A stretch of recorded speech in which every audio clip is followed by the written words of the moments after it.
So আজকে আমরা যে অধ্যায় নিয়ে আলোচনা করবো সেটা হচ্ছে তোমাদের বায়োলজি প্রথম পত্র অর্থাৎ উদ্ভিদ বিজ্ঞানের খুবই গুরুত্বপূর্ণ অধ্যায় অণুজীব নিয়ে। ঠিক আছে। সো এই লেকচারগুলোতে আমি এই লাইভ ক্লাসগুলোতে অণুজীব সংক্রান্ত অণুজীব এই অধ্যায়ের যাবতীয় বিষয় সম্পর্কে বিস্তারিত আলোচনা করব। সো তোমরা কাইন্ডলি তোমাদের বন্ধুদেরকে যারা মেনশন দিছো তাদেরকে ধন্যবাদ, একটু শেয়ার করে দাও, গ্রুপগুলোতে শেয়ার করে দাও, আমরা লেকচার শুরু করতে যাচ্ছি। আচ্ছা, সো আজকে আমরা কথা বলবো হচ্ছে অণুজীব নিয়ে, এই অধ্যায় নিয়ে। প্রথমে যদি আমরা অণুজীব অধ্যায়টা নিয়ে কথা বলতে চাই তাহলে আমাদেরকে প্রথমে আসলে অণুজীব, যাকে ইংরেজিতে বলা হচ্ছে মাইক্রোব বা মাইক্রো অর্গানিজম। ঠিক আছে। সো প্রথমে অণুজীব বা মাইক্রো অর্গানিজম কী সেটা নিয়ে তোমাকে প্রশ্ন করতে পারে। সো যদি বলা হয় অণুজীব কী বা মাইক্রো অর্গানিজম কী, তখন উত্তর হচ্ছে কি, দেখো তখন হচ্ছে কি এখানে এই নাম থেকে কিন্তু বোঝা যাচ্ছে ব্যাপারটা। দেখো এখানে অণুজীব অর্থাৎ ওই সমস্ত জীব যারা খুবই ক্ষুদ্র। তাহলে আমরা কি লিখতে পারি, যে সকল জীব খুবই ক্ষুদ্র, যাদেরকে কি ক্ষুদ্র, তোমার যাদের অণুবীক্ষণ যন্ত্র ছাড়া দেখা যায় না, অণুবীক্ষণ যন্ত্র ছাড়া কি যায় না, দেখা যায় না, তাদেরকে আমরা কি বলবো, তাদেরকে বলা হচ্ছে কি, তাদেরকে অণুজীব বলে। তাহলে বোঝাই যাচ্ছে অণুজীব বা মাইক্রোব কি। এখন যদি প্রশ্ন করা হয় যে আমরা যে অণুজীব নিয়ে এই অধ্যায়ে আলোচনা করব, মূলত অণুজীব নিয়ে জীববিজ্ঞানের যে শাখায় আলোচনা করা হয় সেই শাখাটাকে বলা হচ্ছে তোমার মাইক্রোবায়োলজি। সেই শাখায় কি বলা হয়, মাইক্রোবায়োলজি বা অণুজীব তত্ত্ব। ঠিক আছে, মাইক্রোবায়োলজি বা কি তত্ত্ব হচ্ছে কি, অণুজীব তত্ত্ব। এখন তোমাকে এটাও প্রশ্ন করতে পারে মাইক্রোবায়োলজি বা অণুজীব তত্ত্ব বলতে আসলে তুমি কি বুঝো। তাহলে খুবই সিম্পল আনসার হতে পারে, সেটা হচ্ছে অণুজীব নিয়ে জীববিজ্ঞানের যে শাখায় আলোচনা করা হয় সেটাই হচ্ছে মাইক্রোবায়োলজি বা অণুজীব তত্ত্ব। তাহলে প্রথমে যেহেতু আমরা অণুজীব অধ্যায় নিয়ে পড়তেছি, প্রথমে আমরা দেখব হচ্ছে অণুজীব কি আসলে। তাহলে অণুজীবের সংজ্ঞাটা কী হতে পারে, যে সকল জীব খুবই ক্ষুদ্র, যাদের তুমি অণুবীক্ষণ যন্ত্র ছাড়া ভালোভাবে স্টাডি করতে পারবে না, বা অণুবীক্ষণ যন্ত্র ছাড়া যাদেরকে দেখা যায় না, তাদেরকে আমরা বলবো অণুজীব বা মাইক্রোবস।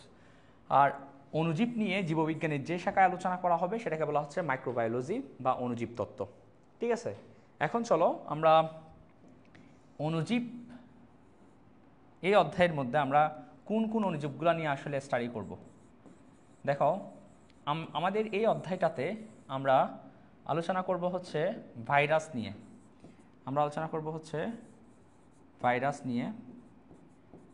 এরপর আলোচনা করব হচ্ছে ব্যাকটেরিয়া নিয়ে।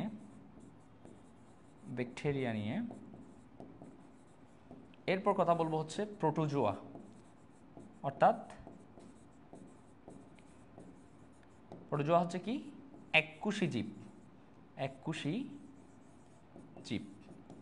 দেখো এখানে ব্যাকটেরিয়া হচ্ছে তোমার এককোষী আদিকোষী জীব, কিন্তু প্রোটোজোয়া হচ্ছে এককোষী জীব কিন্তু এরা হচ্ছে প্রকৃতকোষী। তো আমরা মনে রাখবে এখানে কোন প্রোটোজোয়াকে নিয়ে আলোচনা করব, সেটা হচ্ছে আমাদের এই অধ্যায়ে আলোচনা হচ্ছে ম্যালেরিয়া পরজীবী নিয়ে আমরা এই অধ্যায়ে কি করব, আলোচনা করব। ঠিক আছে। তাহলে দেখো এছাড়াও আমরা এই অধ্যায়ে আলোচনা করতেছি, তাহলে কি নিয়ে আমরা আলোচনা করব, ভাইরাস নিয়ে কথা বলবো, এরপর ব্যাকটেরিয়া নিয়ে কথা বলবো, এবং এককোষী জীব বা প্রোটোজোয়া নিয়ে কথা বলবো। সেটা হচ্ছে আমাদের এই অধ্যায়ে আলোচনা হচ্ছে ম্যালেরিয়া পরজীবী। সো এছাড়াও তুমি অণুজীবের ক্ষেত্রে আলোচনা করতে পারো, তুমি বিভিন্ন ছত্রাক কিন্তু অণুজীব হিসেবে তোমার আলোচনা করতে পারো। এরপর তুমি মাইকোপ্লাজমা হচ্ছে মূলত ব্যাকটেরিয়ার মতো। মাইকোপ্লাজমা কার মতো, ব্যাকটেরিয়ার মতো। তবে ব্যাকটেরিয়ার সাথে মাইকোপ্লাজমার একটা বিশেষ পার্থক্য হচ্ছে, ব্যাকটেরিয়াতে কোষপ্রাচীর থাকে কিন্তু মাইকোপ্লাজমাতে কোনো কোষপ্রাচীর থাকে না। এছাড়াও আমরা আলোচনা করতে পারি হচ্ছে অ্যাক্টিনোমাইসিটিসকে। অ্যাক্টিনোমাইসিটিস। এখন তোমাদের যদি প্রশ্ন করা হয় অ্যাক্টিনোমাইসিটিস আসলে জিনিসটা কি? দেখো এখানে মাইসিটিস যে অংশটা দেখতে পাচ্ছ এটা দ্বারা আসলে বোঝাচ্ছে ছত্রাককে, ঠিক আছে? আসলে এগুলা হচ্ছে কিছু ব্যাকটেরিয়া। অ্যাক্টিনোমাইসিটিস মূলত হচ্ছে ব্যাকটেরিয়া যেগুলা হচ্ছে দেখতে অনেকটা কিসের মতো, ছত্রাকের মতো, ছত্রাকের মতো সূত্রকার, ছত্রাকের মতো কীরকম সূত্রকার। সেজন্য এই ধরনের ব্যাকটেরিয়াগুলোকে বলা হচ্ছে অ্যাক্টিনোমাইসিটিস। মাইসিটিস শব্দের অর্থ হচ্ছে কি, ছত্রাক। তাহলে অ্যাক্টিনোমাইসিটিস কি? এরা হচ্ছে মূলত ছত্রাক, এরা হচ্ছে মূলত ব্যাকটেরিয়া যারা দেখতে হচ্ছে অনেকটা কার মতো, ছত্রাকের মতো। তাহলে যাই হোক, আমরা অণুজীবের অধীনে এইসব নিয়ে আলোচনা করতে পারলেও আমাদের এই অধ্যায়ে আমরা মূলত আলোচনা করব হচ্ছে ভাইরাস নিয়ে, ব্যাকটেরিয়া নিয়ে এবং এককোষী জীব ম্যালেরিয়া পরজীবী নিয়ে আমরা এই অধ্যায়ে আলোচনা করব। তাহলে চলো আমাদের আলোচনা শুরু করা যাক। প্রথমে আমরা কথা বলবো হচ্ছে আজকে ভাইরাস নিয়ে। ভাইরাস, দেখো এই যে ভাইরাস, প্রথমে ভাইরাস শব্দটা নিয়ে যদি আমি বলি, ভাইরাস শব্দের উৎপত্তি হয়েছে ল্যাটিন শব্দ ভাইরন থেকে। এটা থেকে তোমার কি উৎপত্তি লাভ করছে, ভাইরাস শব্দের উৎপত্তি হয়েছে, ঠিক আছে? এখন এই শব্দের অর্থ কি? এই শব্দের অর্থ হচ্ছে তোমার কি, ভাইরন শব্দের অর্থ হচ্ছে বিষ বা হচ্ছে কি বিষাক্ত তরল। তার মানে ভাইরাস শব্দের অর্থও কি, বিষ বা বিষাক্ত তরল। দেখো প্রথম দিকে ভাইরাস এই ওয়ার্ডটা ইউজ করা হতো এমন সব বস্তুর জন্য যাদের কারণে রোগ সৃষ্টি হতো, সেজন্য তাদেরকে বিষ বলে আখ্যায়িত করা হয়েছে, ঠিক আছে? তাহলে ভাইরাস শব্দটা কোত্থেকে আসছে, ল্যাটিন শব্দ থেকে আসছে, এবং যার অর্থ কি, ভাইরাস শব্দের অর্থ কি দাঁড়ায়, এটা হচ্ছে বিষ বা বিষাক্ত তরল, বিষ বা কি বিষাক্ত তরল, ঠিক আছে? এখন যদি আমরা ভাইরাসের গঠন সম্পর্কে কিছু কথা বলি, বা ভাইরাস আসলে কি এটা যদি একটু বলতে চাই। ভাইরাস, এখন দেখো ভাইরাসের একদম যদি আমরা বেসিক স্ট্রাকচার চিন্তা করি, তাহলে ভাইরাসের দেখবো হচ্ছে মূলত হচ্ছে একটা বাইরে একটা প্রোটিনের আবরণ, বাইরে কি থাকবে, একটা বাইরে থাকবে একটা প্রোটিন আবরণ, প্রোটিন আবরণ, যেই প্রোটিন আবরণকে কি বলা হয়, ক্যাপসিড বলে, ক্যাপসিড বলে, ঠিক আছে? আর ভিতরে থাকে হচ্ছে কি, ভিতরে থাকে হচ্ছে নিউক্লিক অ্যাসিড, ভিতরে থাকে কি নিউক্লিক অ্যাসিড। তাহলে ভাইরাসের একদম সাধারণ গঠন কি, ভাইরাসের ভিতরে থাকে হচ্ছে নিউক্লিক অ্যাসিড। নিউক্লিক অ্যাসিড অর্থ কি, এটা হচ্ছে ডিএনএ অথবা আরএনএ, যে কোনো একটা থাকবে, ডিএনএ থাকবে অথবা আরএনএ থাকবে, দুইটা কখনো একসাথে থাকবে না। তাহলে ভাইরাস একদম সাধারণ যদি গঠন আমি বলতে চাই, ভাইরাসের বাইরে থাকবে একটা প্রোটিন আবরণ, যে প্রোটিনের আবরণকে বলা হচ্ছে ক্যাপসিড, এবং ভেতরে থাকবে হচ্ছে নিউক্লিক অ্যাসিড। নিউক্লিক অ্যাসিড বলতে আসলে ডিএনএ এবং আরএনএকে বোঝাচ্ছে, হয়তো ডিএনএ থাকবে নয়তো কি থাকবে, আরএনএ থাকবে, কখনো ভাইরাসে দুইটা একসাথে থাকে না।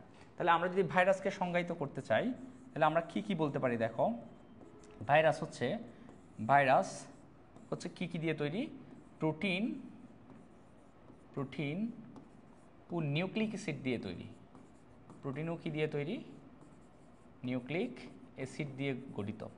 এখন দেখো যেহেতু ভাইরাসে শুধুমাত্র প্রোটিন এবং নিউক্লিক অ্যাসিড আছে, ভাইরাসের কোনো প্লাজমা মেমব্রেন নেই, কোনো নিউক্লিয়াস নেই, কোনো মাইটোকন্ড্রিয়া, রাইবোসোম কিচ্ছু নেই, সেজন্য ভাইরাসকে বলা হচ্ছে অকোষীয়, অর্থাৎ ভাইরাস কোনো কোষ না, ভাইরাস হচ্ছে অকোষীয়, এবং ভাইরাস অতি আণুবীক্ষণিক, অতি আণুবীক্ষণিক অর্থাৎ খুবই ক্ষুদ্র, ঠিক আছে? এখন দেখো ভাইরাস তাহলে প্রোটিন এবং কি দিয়ে তৈরি, নিউক্লিক অ্যাসিড দিয়ে গঠিত, ভাইরাস হচ্ছে অকোষীয়, কোনো ভাইরাসে কোনো কোষ নেই, অর্থাৎ আমরা জানি কোষ হতে হলে যা যা লাগে এগুলো কোনোটাই ভাইরাসের মধ্যে নাই, শুধুমাত্র প্রোটিন এবং নিউক্লিক অ্যাসিড আছে, সেজন্য ভাইরাসকে আমরা বলবো হচ্ছে অকোষীয়। ভাইরাস হচ্ছে বাধ্যতামূলক পরজীবী, বাধ্যতামূলক পরজীবী, ঠিক আছে? আমরা ভাইরাসের সংজ্ঞাটা এখান থেকে তৈরি করব, এই বিষয়গুলো থেকে একটু দেখি আমরা। ভাইরাস হচ্ছে কি বাধ্যতামূলক পরজীবী, অর্থাৎ ভাইরাসকে তোমার জীবনের অস্তিত্ব পেতে হলে অবশ্যই অন্য একটা পোষকের মধ্যে, কোনো উদ্ভিদ বা প্রাণীর দেহের মধ্যে প্রবেশ করতে হবে, অর্থাৎ বাধ্যতামূলকভাবে তাকে অন্য হোস্ট বা পোষকের কোনো উদ্ভিদ বা প্রাণীর কোষের ভিতরে কি করতে হবে, প্রবেশ করতেই হবে, সেজন্য ভাইরাসকে কি বলা হয়, বাধ্যতামূলক পরজীবী। অন্যথায় যদি কোনো পোষকের বাইরে থাকে, পোষক কোষের বাইরে থাকলে ভাইরাস কিন্তু সে একটা জড় বস্তু নিয়েই, আচ্ছা, তাহলে সেজন্য বলা হচ্ছে ভাইরাসকে বাধ্যতামূলক পরজীবী। এবং সক্রিয়, এটা তোমার জীবদেহের অভ্যন্তরে সক্রিয়, কোনো একটা উদ্ভিদ বা প্রাণী কোষের ভিতরে বা অন্য যে কোনো কোষের ভিতরে সক্রিয় হয়ে কি তৈরি করতে পারে, রোগ সৃষ্টি করতে পারে, সক্রিয় হয়ে রোগ সৃষ্টি করতে পারে, এবং জীবদেহের বাইরে ভাইরাস হচ্ছে কি নিষ্ক্রিয়, ভাইরাস হচ্ছে কি নিষ্ক্রিয়। তাহলে আমরা ভাইরাসের সংজ্ঞাটা কি বলতে পারি? ভাইরাস হলো প্রোটিন এবং কি দিয়ে তৈরি? ভাইরাস কি দিয়ে তৈরি? প্রোটিন এবং নিউক্লিক অ্যাসিড দিয়ে গঠিত অকোষীয় অতি আণবিক কণিক বাধ্যতামূলক পরজীবী, যা জীবদেহের বাইরে নিষ্ক্রিয় এবং জীবদেহের অভ্যন্তরে সক্রিয় হয়ে কি তৈরি করতে পারে? রোগ সৃষ্টি করতে পারে। তাদেরকে আমরা কি বলবো? ভাইরাস বলবো। তাহলে ভাইরাসের সংজ্ঞাটা আমরা এই কয়েকটা বৈশিষ্ট্য থেকে তৈরি করতে পারি। এই বৈশিষ্ট্যগুলো জানলে আমরা কিন্তু ভাইরাসের অনেক সংজ্ঞাটা যদি শিখি, তাহলে আমরা ভাইরাসের অনেকগুলো বৈশিষ্ট্য একসাথে বলে দিতে পারবো। তাহলে কি দেখো, ভাইরাস হচ্ছে কি প্রোটিন ও নিউক্লিক অ্যাসিড দ্বারা গঠিত, যেটা আমরা এখানে দেখতে পাচ্ছি, এবং অকোষীয় অতি আণবিক কণিক বাধ্যতামূলক পরজীবী, যা জীবদেহের বাইরে নিষ্ক্রিয় থাকে। এটা হচ্ছে জীবদেহের বাইরে, তারা হচ্ছে কি নিষ্ক্রিয়, জীবদেহের বাইরে নিষ্ক্রিয়, এটা হচ্ছে বাইরে নিষ্ক্রিয়, কিন্তু জীবদেহের ভিতরে বা পোষকের ভিতরে তারা সক্রিয় হয়ে কি তৈরি করতে পারে? রোগ তৈরি করতে পারে। ঠিক আছে, তাদেরকে আমরা কি বলবো? ভাইরাস বলবো। দেখো এখন এখানে একটা বিষয় লক্ষণীয়, সেটা হচ্ছে ভাইরাসকে অকোষীয় বলা হচ্ছে। তো এই প্রশ্নটা অনেক সময় আসতে দেখা যায়, এটা তোমরা অবশ্যই মনে রাখবা। একটা প্রশ্ন অনেক সময় আসতে দেখা যায়, সেটা হচ্ছে ভাইরাসকে অকোষীয় বলা হয় কেন? ভাইরাসকে অকোষীয় বলা হয় কেন? ঠিক আছে, তো তুমি এই প্রশ্নের উত্তরে আসলে এটা অনেক সময় ক্ষয়ের প্রশ্নে আসতে দেখা যায়।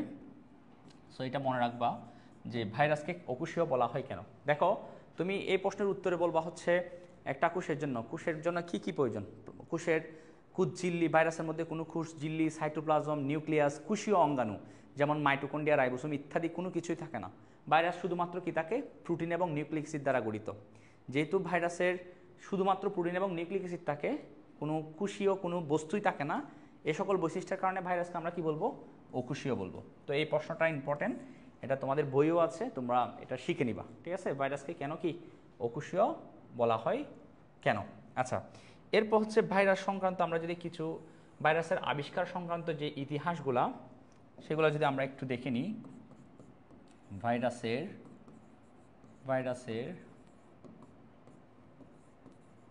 আবিষ্কারের ইতিহাস,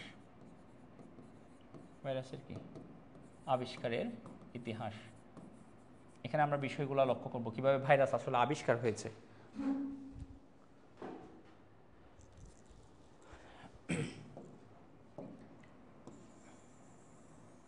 দেখো প্রথমত হচ্ছে তামাক পাতা, অর্থাৎ টোবাকো গাছের পাতায়, তামাক পাতার মধ্যে একসময় দেখা কিছু পাতার মধ্যে কিছু চুপচুপ এরকম দাগ বিশিষ্ট এক ধরনের রোগ দেখা দিল। ঠিক আছে, তামাক পাতার মধ্যে এরকম দাগ বিশিষ্ট দেখা যাচ্ছে, কিছু তামাক পাতার মধ্যে কিছু দাগ তৈরি হচ্ছে, এক ধরনের রোগ দেখা দিল, যেই রোগকে বলা হচ্ছে তামাকের মোজাইক রোগ। ঠিক আছে, সেটা প্রথম উল্লেখ করেছিল হচ্ছে তোমার কি, সেটা প্রথম তামাকের এই মোজাইক রোগের কথা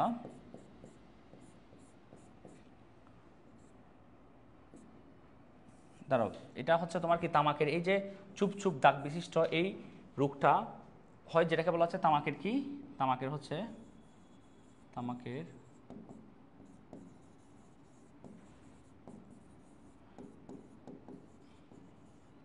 মোজাইক রোগ। ঠিক আছে, এখন দেখো এই মোজাইক রোগের কথা প্রথম উল্লেখ করছেন হচ্ছে অ্যাডলফ মায়ার। তাহলে অ্যাডলফ মায়ার উনি কি করছে? তামাকের মধ্যে, তামাক পাতার মধ্যে এক ধরনের রোগ দেখতে পাইছে, সেটা হচ্ছে তামাকের কি রোগ? তামাকের মোজাইক রোগ। পরবর্তীতে অন্য একজন বিজ্ঞানী এই তামাক পাতাটাকে তোমার এটা থেকে রস বের করছে, এটাকে ফিশে এখান থেকে কিছু রস বের করলো, এবং এই রসগুলাকে কি করছে পরবর্তীতে, এই রসগুলাকে তোমার উনি একটা ফিল্টার পেপারের মাধ্যমে ছেঁকে নিছে। এই ফিল্টার পেপারটা মূলত হচ্ছে ব্যাকটেরিয়া রোধক ফিল্টার পেপার, অর্থাৎ যেটা ব্যাকটেরিয়াকে আটকে ফেলতে পারবে। তাহলে দেখো, আচ্ছা, যেটা ব্যাকটেরিয়াকে কি করতে পারবে? আটকে ফেলতে পারবে। তাহলে এখানে যদি কোনো ব্যাকটেরিয়ার মতো কোনো অণুজীব থাকে, তাহলে এই ফিল্টার পেপারে কিন্তু এগুলো আটকে যাবে। এখন কি করলো উনি? এই যে রসটা, এই রসটা কিন্তু এইখানে উনি এই ফিল্টার পেপারের মাধ্যমে কি করলো? ছেঁকে নিল। তো দেখা যাচ্ছে কি এখানে ছাকার পরও কিন্তু এই যে এখানে যে প্যাথোজেনগুলো আছে, যেগুলো রোগ তৈরি করতেছে, এগুলো কিন্তু এই রসের মধ্যে ফিল্টার পেপার ব্যাক করে কিন্তু চলে আসলো। তার মানে এই ব্যাকটেরিয়া রোধক যে ফিল্টার পেপার, ব্যাকটেরিয়া রোধক ফিল্টার, এটাকে তোমার কি করে ভেদ করে এই যে অণুজীবগুলা এগুলা কিন্তু চলে আসছে। পরবর্তীতে উনি কী করছে, এই রসটাকে দিয়ে অন্য একটা সুস্থ গাছের পাতার মধ্যে উনি ইনফেক্টেড করাইছে, পরে দেখা যাচ্ছে এই পাতাগুলোও রোগাক্রান্ত হয়েছে। তাহলে দেখো, যদি এখানে ব্যাকটেরিয়ার মতো কিছু থাকতো তাহলে এটা এই ফিল্টার পেপারে আটকে যাইতো, কিন্তু এখন আটকায় নাই। তার মানে পরবর্তীতে যে বিজ্ঞানী আসতো তিনি হচ্ছেন দিমিত্রি আইভানোভস্কি। তো উনি বলল এখানে যে রোগ তৈরি করতেছে, এই রোগ তৈরি হওয়ার কারণ কিন্তু ব্যাকটেরিয়া না, ব্যাকটেরিয়া থেকে ছোট কিছু। তো দেখো, ব্যাকটেরিয়া না, কিন্তু ব্যাকটেরিয়া থেকে ছোট কিছু। উনি কিন্তু যে ভাইরাস কিন্তু আবিষ্কার করতে পারে নাই। উনি বলছে কি, যে রোগ তৈরি হচ্ছে তামাকের মধ্যে মোজাইক রোগ, এটা কিন্তু ব্যাকটেরিয়া দ্বারা না, ব্যাকটেরিয়া থেকে ছোট কোনো অণুজীব দ্বারা হচ্ছে। তো দিমিত্রি আইভানোভস্কিকে সেজন্য, যদিও উনি ভাইরাসের আবিষ্কার করতে পারেন নাই, কিন্তু উনি যেহেতু বলছে ব্যাকটেরিয়া না অন্য কিছু, সেজন্য ওনাকে ভাইরাসের আবিষ্কারক বলা হয়। তাহলে উনি হচ্ছে কি ভাইরাসের আবিষ্কারক, ঠিক আছে। এর পরবর্তীতে অন্য আরেকজন বিজ্ঞানী, যার নাম হচ্ছে তোমার বেইজেরিং, উনি কি করছে, এই ভাইরাসকে, তামাকের মোজাইক রোগ সৃষ্টিকারী ভাইরাস টিএমবি, টোবাকো মোজাইক ভাইরাসকে পৃথক করছে। অর্থাৎ উনি টোবাকো মোজাইক ভাইরাসের কি আবিষ্কারক, ঠিক আছে। এবং মনে রাখবে, এই টোবাকো মোজাইক ভাইরাস হচ্ছে প্রথম আবিষ্কৃত ভাইরাস। যদি তোমাকে প্রশ্ন করা হয় প্রথম আবিষ্কৃত ভাইরাস কোনটা, সেটা হচ্ছে কি টোবাকো মোজাইক ভাইরাস। তাহলে টোবাকো মোজাইক ভাইরাস পৃথক করেছে মূলত হচ্ছে কি বেইজেরিং, কিন্তু তবুও দিমিত্রি আইভানোভস্কিকে কি বলা হয়, ভাইরাসের আবিষ্কারক বলা হয়, যদি উনি ভাইরাসকে পৃথক করে দেখাতে পারেন নাই, ঠিক আছে। আচ্ছা, এরপর হচ্ছে দেখো, এরপর আরেকজন বিজ্ঞানীর কথা যদি আমরা উল্লেখ করি, সেটা হচ্ছে কি WM স্ট্যানলি। তো উনি কি করছে, এই যে রোগাক্রান্ত তামাক পাতা, এই রোগাক্রান্ত তামাক পাতা থেকে উনি রস বের করছে, ঠিক আছে, পিষে রস বের করছে। করার পর এই রসগুলা প্রায় উনি 1 টন তামাক পাতা থেকে এরকম রস বের করছে। করার পর এই রসকে উনি তাপ দিয়ে, ঠিক আছে, এখানে যত তোমার পানি বা অপদ্রব্য আছে সেগুলোকে উনি বাষ্পীভূত করে, পরবর্তীতে উনি দেখতে পায় কি, অবশেষে কিছু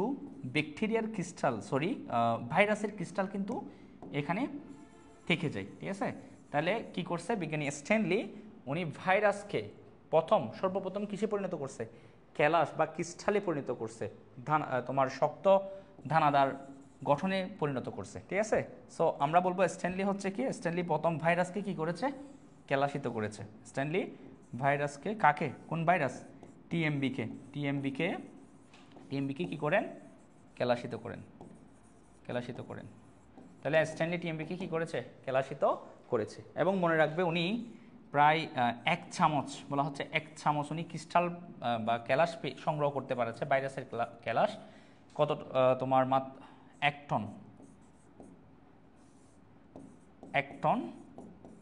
টন পাতা থেকে মাত্র 1 চামচ ভাইরাসের ক্রিস্টাল উনি সংগ্রহ করতে পেরেছে। তাহলে আমরা যদি প্রশ্ন করি যে WM স্ট্যানলি উনি কি করেছে, উনি টিএমবিকে ক্যালাসে পরিণত করেছে। এরপর এগুলাই হচ্ছে আমার প্রথম আবিষ্কৃত ভাইরাস, যে টোবাকো মোজাইক ভাইরাস নিয়ে কিছু কথা।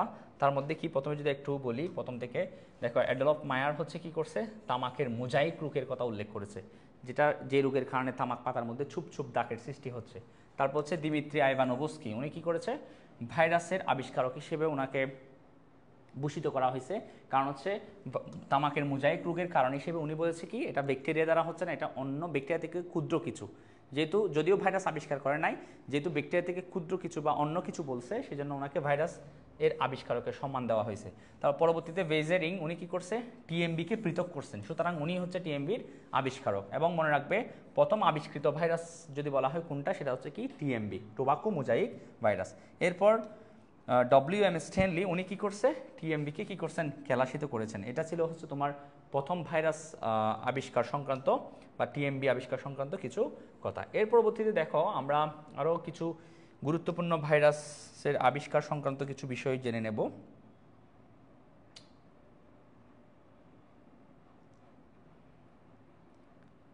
আচ্ছা, সেগুলোর মধ্যে আছে কি? সেগুলোর মধ্যে আছে, প্রথম হচ্ছে দেখো, তোমার একটা জ্বর আছে যেটাকে বলা হচ্ছে ইয়েলো ফিভার বা কি জ্বর, পিত জ্বর, যেটা হচ্ছে তোমার ইয়েলো ফিভার বা যেটাকে বলা হচ্ছে কি জ্বর, পিত জ্বর। ঠিক আছে, এই যে ইয়েলো ফিভার বা পিত জ্বর, এই ভাইরাস, আচ্ছা কাইন্ডলি একটু যারা ক্লাসে আছো আমাকে একটু জানাও তো ক্লাসের ভিডিওটা ঠিকঠাক আছে কিনা এবং সাউন্ডটা ঠিক শোনা যাচ্ছে কিনা, কাইন্ডলি একটু জানাও তো তোমরা কমেন্ট করে।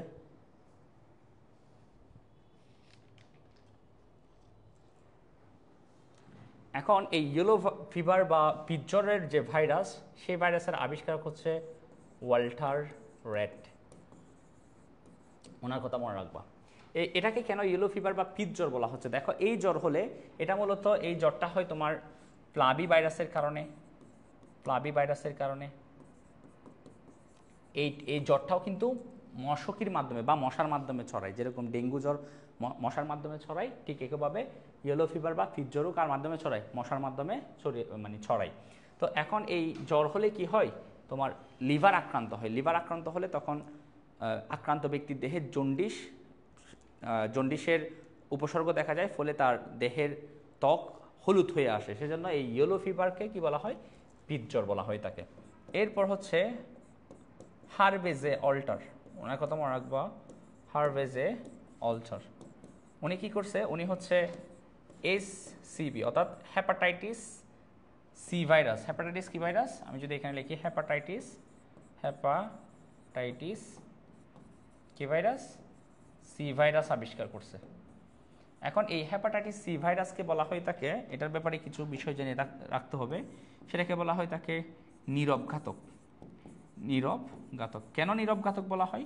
দেখো, হেপাটাইটিস সি দ্বারা আক্রান্ত হলে আক্রান্ত ব্যক্তির মধ্যে কোনো উপসর্গ দেখা যায় না, অনেকটা সুস্থ মানুষের মতো জীবনযাপন করতে দেখা যায়। কিন্তু যখন দেখা যাচ্ছে কি একদম শেষ পর্যায়ে লিভার সিরোসিস হয়ে গেছে, অনেক ক্ষেত্রে লিভার ক্যান্সার হয়ে যায়, তখন দেখা যায় আস্তে আস্তে উপসর্গ দেখা যায়, যখন আর কিছু করার সময় থাকে না। সেজন্য যেহেতু নীরবেই সে আক্রান্ত ব্যক্তিকে লিভার ধ্বংস করে, সেজন্য তাকে বলা হচ্ছে নীরব ঘাতক। এছাড়াও হেপাটাইটিস সিকে আরেকটা বলা হয় তুষের আগুন। তুষের আগুন, কারণ হচ্ছে দেখো, তুষ বা ধানের যে তুষ আছে, তুষের মধ্যে আগুন ধরলে কিন্তু বাইরে থেকে অনেকটা বোঝা যায় না যে আগুন আছে, কিন্তু ভেতরে কিন্তু আগুন থেকে যায়। ঠিক আছে, যেহেতু এটাও ঠিক হেপাটাইটিস সি ভাইরাস, যেহেতু ভেতরে ভেতরে লিভারকে ধ্বংস করে, সেজন্য হেপাটাইটিস সি ভাইরাসকে বলা হয় থাকে তুষের আগুন। তাহলে মনে রাখবা, হারভেজে অল্টার উনি হেপাটাইটিস সি ভাইরাস আবিষ্কার করেছে, এবং হেপাটাইটিস সি ভাইরাস সম্পর্কে আমরা দুইটা বিষয় জেনে নেব। হেপাটাইটিস সি ভাইরাসকে নীরবঘাতক বলা হয়, এবং এটাকে যেহেতু নীরবে এটা লিভার ধ্বংস করে, সেজন্য এটাকে তুষের আগুনও বলা হয়ে থাকে। এছাড়াও আরেকটা বিষয় মনে রাখবো, অতি গুরুত্বপূর্ণ ভাইরাস, সেটা হচ্ছে এইচআইভি ভাইরাস। ঘেলো উনি এইচআইভি ভাইরাসকে আবিষ্কার করেন। ঠিক আছে, এইচআইভি ভাইরাস আবিষ্কার করেন কে? ঘেলো। ঠিক আছে, এটা মনে রাখবা। এরপর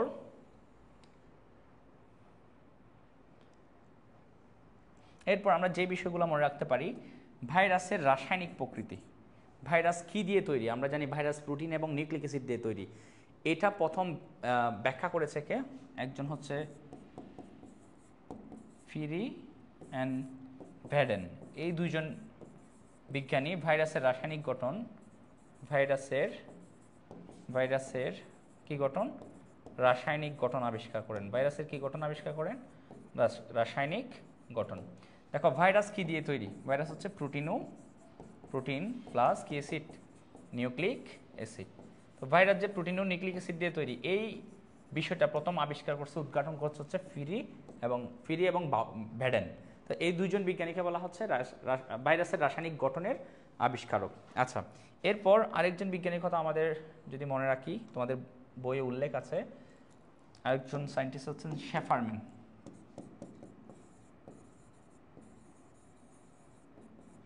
শেফারম্যান এবং তার সাথে আছে মরিস। এই দুইজন বিজ্ঞানী আবিষ্কার করেন হচ্ছে সায়ানোফাস ভাইরাস। কি ভাইরাস আবিষ্কার করেন? ফার্স্ট ভাইরাস আবিষ্কার করেন? দেখো এখানে দুঃখিত, ফার্স্ট শব্দের অর্থ হচ্ছে টু ইট বা বক্ষণ করা। টু ইট বা কী করা? বক্ষণ করা। তাহলে কাকে বক্ষণ করবে? সায়ানোব্যাকটেরিয়াকে।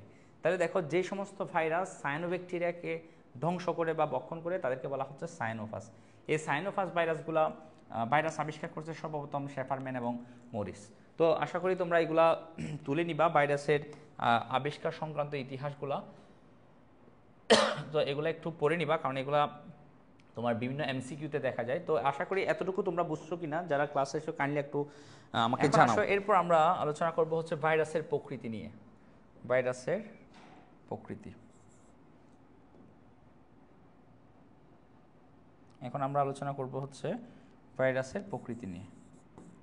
ভাইরাসের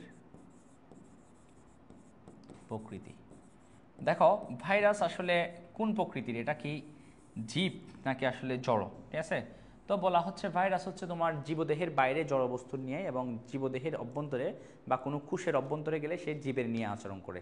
সেজন্য বলা হয় ভাইরাস কিন্তু জীব। ভাইরাসকে বলা হয় কি? জীব ও জড়ের মধ্যবর্তী পর্যায়। মধ্যবর্তী পর্যায়। তাহলে ভাইরাস হচ্ছে জীব ও জড়ের কি পর্যায়? মধ্যবর্তী পর্যায়। তো একজন সায়েন্টিস্ট, ওনার নাম হচ্ছে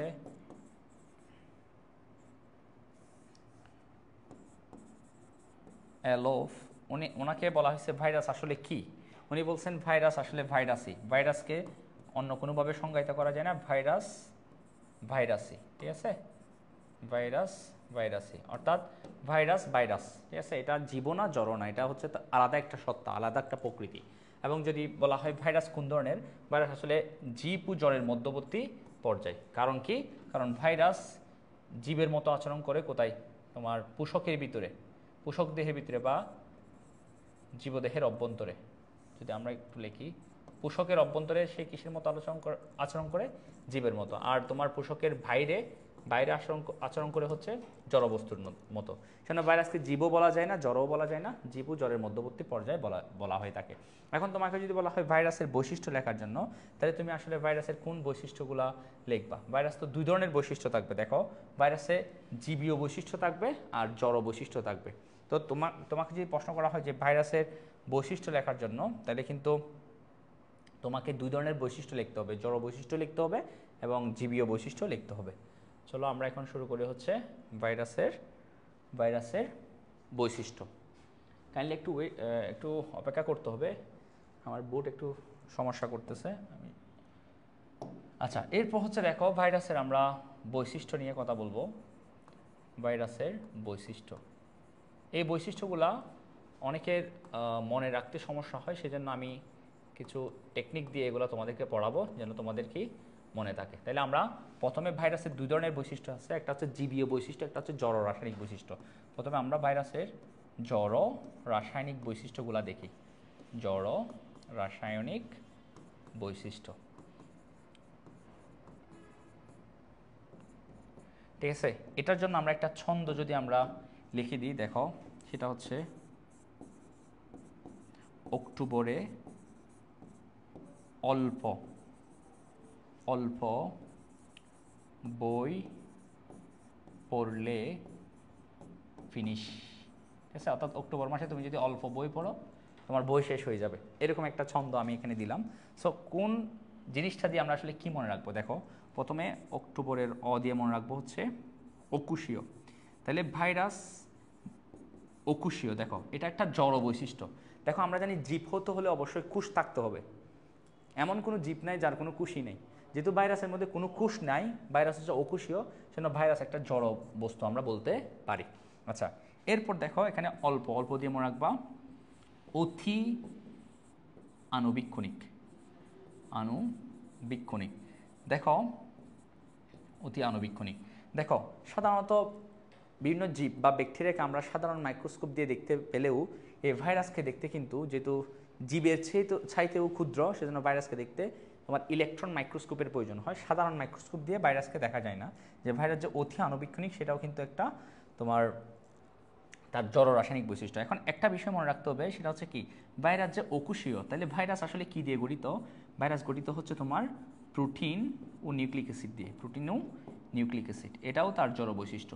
কারণ হচ্ছে প্রোটিন ও নিউক্লিক অ্যাসিড কখনো একটা জীবকোষ বা জীব হতে পারে না, শুধুমাত্র প্রোটিন এবং নিউক্লিক অ্যাসিড কখনো কোনো জীব হতে পারে না। যেহেতু তার মধ্যে শুধু প্রোটিন ও নিউক্লিক অ্যাসিড আছে, সুতরাং সে হচ্ছে একটা জড় বস্তু। তাহলে আমরা এই 1 নম্বরে বলবো কি, ভাইরাস অকোষীয় অতি আণুবীক্ষণিক, এবং 2 নম্বরে বলতে পারি ভাইরাস হচ্ছে কি দ্বারা গঠিত, প্রোটিন ও নিউক্লিক অ্যাসিড দ্বারা গঠিত। এরপর দেখো ভই দিয়ে মনে রাখবো আমরা বিপাকীয় এনজাইম নেই, বিপাকীয় কি নেই বা বিপাক এনজাইম নেই। দেখো আমাদের কোষের অভ্যন্তরে দেখো কত রাসায়নিক ক্রিয়া বিক্রিয়া হয়, ঠিক আছে, আমরা খাবার খাচ্ছি, খাবারগুলো ভাঙতেছে, এখানেও রাসায়নিক ক্রিয়া বিক্রিয়া, এছাড়াও আমাদের প্রত্যেকটা সেলের ভিতরে অসংখ্য রাসায়নিক বিক্রিয়া হচ্ছে, সবগুলো রাসায়নিক ক্রিয়া বিক্রিয়াকে একসাথে বলি আমরা বিপাক। যেহেতু তোমার ভাইরাসের মধ্যে কোনো ধরনের রাসায়নিক ক্রিয়া বিক্রিয়া হয় না অভ্যন্তরে, সেজন্য তার কোনো ধরনের বিপাক বা বিক্রিয়ার জন্য, রাসায়নিক বিক্রিয়ার জন্য কোনো এনজাইম ভাইরাসের মধ্যে থাকে না। তাহলে ভাইরাসে কোনো রকম কি নেই, বিপাকীয় এনজাইম নেই। এরপর আমরা এটা দিয়ে মনে রাখবো ভাইরাসের মধ্যে কোনো পুষ্টিক্রিয়া নেই। দেখো আমাদের জীবের কিন্তু পুষ্টির প্রয়োজন পড়ে বেঁচে থাকার জন্য, কিন্তু ভাইরাসের কোনো পুষ্টিক্রিয়া নেই। এরপর এটা দিয়ে দিয়ে আবার মনে রাখবো হচ্ছে প্রজনন। ভাইরাসের তোমার জীবদেহের বাইরে কিন্তু কোনো রকম কি করতে পারে না, প্রজনন করতে পারে না, অর্থাৎ সে কিন্তু জীবকোষের ভিতরে গেলেই কি করতে পারে, সংখ্যা বৃদ্ধি করতে পারে, কিন্তু জীবকোষের বাইরে ভাইরাস কোনো ধরনের প্রজনন বা সংখ্যা বৃদ্ধি করতে পারে না। এছাড়া আমরা এই যে এই দিয়ে আমরা মনে রাখবো হচ্ছে ভাইরাস হচ্ছে ফিল্টারযোগ্য নয়। এর কথার অর্থ কি দেখো, ভাইরাস কি নয়, ফিল্টারযোগ্য নয়। এই কথার অর্থ হচ্ছে কি, ভাইরাসকে তুমি দেখো যে কোনো কোষকে ব্যাকটেরিয়ার উদ্যোগ, যদি কোনো জীবকোষ হয়, এটা এককোষী জীব হোক, এরকম ফিল্টার পেপার দিয়ে তুমি যদি একটা ব্যাকটেরিয়া বা একটা যে কোনো একটা কোষকে যদি পাস করাও, এরা কিন্তু এখানে আটকে যাবে যদি জীবকোষ হয়। কিন্তু ভাইরাস কিন্তু এই কোষ থেকেও কি ক্ষুদ্র হওয়ার কারণে ভাইরাস কি হয়, এই ধরনের ফিল্টার পেপার ভেদ করে কি হতে পারে, চলে আসতে পারে। দেখো এই ব্যাকটেরিয়ার উদ্যোগ ফিল্টার পেপারটা কোনো জীবকোষ বা এককোষী জীব হলেও সেটা ক্রস করতে পারে না, কিন্তু ভাইরাস কি করতেছে, ক্রস করতেছে। তার মানে ভাইরাস কিন্তু কোনো কোষ নয় বা একটা অকোষীয় বস্তু, সেজন্য সে ফিল্টার যোগ্য নয়, মানে ফিল্টার করা যাচ্ছে না তাকে, ফিল্টার পেপারটাকে ভেদ করে সে চলে আসতেছে।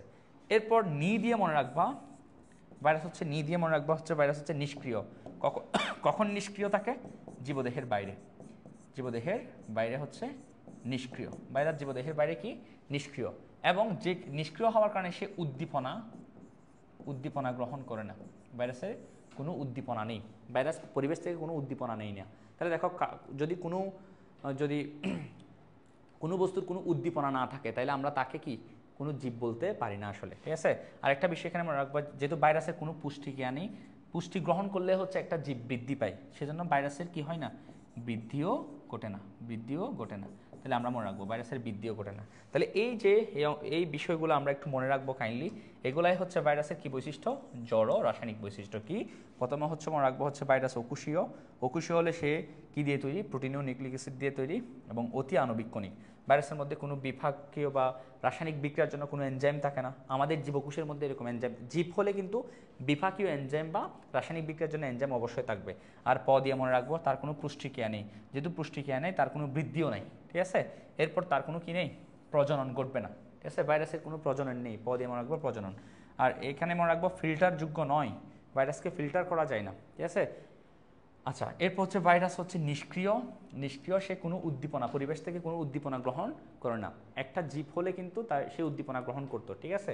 আরেকটা বিষয় এখানে আমরা মনে রাখতে পারি, সেটা হচ্ছে এই যে এটা দিয়ে মনে রাখতে পারি অ্যান্টিবায়োটিক, ঠিক আছে, অ্যান্টিবায়োটিক, ঠিক আছে। মনে রাখবে ভাইরাসের উপর অ্যান্টিবায়োটিক কোনো কাজ বা ক্রিয়া করে না, ঠিক আছে, এটাও আমরা বৈশিষ্ট্যের মধ্যে দিতে পারি। দেখো ব্যাকটেরিয়া, অ্যান্টিবায়োটিক হচ্ছে ব্যাকটেরিয়াকে মারার জন্য। অ্যান্টিবায়োটিক কী করে, ব্যাকটেরিয়ার কোষ প্রাচীরকে ভেঙে দেয়, ব্যাকটেরিয়ার তোমার প্রোটিন সংশ্লেষণকে বন্ধ করে দেয়, কিন্তু ভাইরাসের তো এই ধরনের কোনো কর্মকাণ্ড নেই যে এগুলা বন্ধ করে ভাইরাসকে মেরে ফেলবে, ঠিক আছে। সেই জন্য অ্যান্টিবায়োটিক কী করতে পারে না, ভাইরাসের উপর কোনো প্রতিক্রিয়া তৈরি করতে পারে না, ঠিক আছে। আশা করি এই বিষয়গুলো তোমরা লেখো, নাহলে একটা স্ক্রিনশট নিয়ে নাও। দেখো ভাইরাসের আরও কিছু তোমার জড় রাসায়নিক বৈশিষ্ট্য আছে, যেমন ধরো ভাইরাসকে কী করা যায়, ভাইরাসকে কেলাসিত করা যায়। এগুলা ছাড়াও তুমি কয়েকটা দিতে পারো, এগুলো এমনি বারবার পড়ে ছন্দটা প্র্যাকটিস করলে কি দেখা যাচ্ছে ইজিলি মনে থাকবে। এছাড়াও ভাইরাসের আর কয়েকটা বৈশিষ্ট্য তুমি মনে রাখতে পারো, সেটা হচ্ছে ভাইরাসকে কি করা যায়, কেলাসিত করা যায়। এটা কিন্তু জড় বৈশিষ্ট্য, ঠিক আছে। যেমন ধরো তুমি জড় রাসায়নিক বস্তুগুলোকে কেলাসিত করতে পারবা, যেমন ধরো তুমি লবণকে চাইলে কেলাসিত করতে পারবা, চিনিকে চাইলে কেলাসিত করতে পারবা, ঠিক আছে। তাহলে দেখো তো জড় রাসায়নিক বস্তুগুলোকে তুমি কেলাসে পরিণত করতে পারতেছো, ঠিক আছে। একইভাবে তোমার কি দানাদার কেলাসে পরিণত করা যাচ্ছে কাকে, ভাইরাসকে। তাহলে এটা একটা কি বৈশিষ্ট্য, জড় বৈশিষ্ট্য। এছাড়াও তাকে সাসপেনশন তৈরি করা যায়, সাসপেনশন। এখন হচ্ছে সাসপেনশন জিনিসটা কি, দেখো ভাইরাসকে যদি তুমি পানির মধ্যে নিয়ে, ধরো পানির মধ্যে নিয়ে ভাইরাসকে যদি এটাকে একটা দ্রবণ তৈরি করতে চাও, তাহলে ভাইরাস কিন্তু দ্রবীভূত হবে না, কিন্তু সমানভাবে পানির ভিতরে কী থাকবে, সব জায়গায় কী থাকবে, দ্রবীভূত না হয় সমানভাবে সব জায়গায় এরকম ছড়িয়ে থাকবে। এটাকে বলা হচ্ছে দ্রবীভূত না হয়ে পানির ভিতরে সমানভাবে সব জায়গায় ছড়িয়ে থাকবে, এবং এই ধরনের সলিউশনকে বলা হচ্ছে তোমার কি, সাসপেনশন।